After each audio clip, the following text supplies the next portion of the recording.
Greg J. Marchand, a surgeon and OBGYN, was also horrified by what Plume did. Here's what he told us, quote, "Informed consent is a critical and essential part of surgery. In the absence of any emergency, it is extremely important that the surgeon or their representatives assure that the patient is completely aware of the nature of the procedure being performed, the likely sequelae, and the risks, benefits, and alternatives. A life-altering decision, such as permanent castration, has serious, irreversible consequences. The fact that a medical institution was willing to undertake this surgery only 22 minutes after the patient requested this procedure is an unforgivable departure from the standard of care in any city in the United States."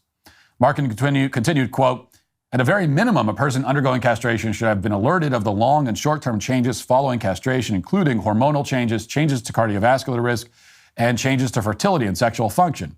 Instead, this patient found a user-friendly interface that they could click through to get the surgery covered, even though they had just decided that they no longer wanted their testicles. There was none of the extensive psychological or psychiatric counseling that should have accompanied any permanent surgical procedure for, quote, gender affirmation.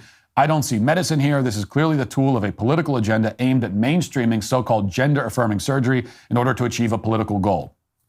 I'm frankly terrified for any patients who have been previously through this process and are certainly at high risk for regret after their surgeries."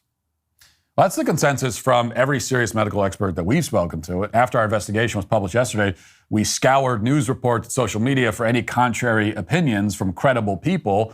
Couldn't find any. Except Media Matters, which we're not counting as credible. So the question is, if these trans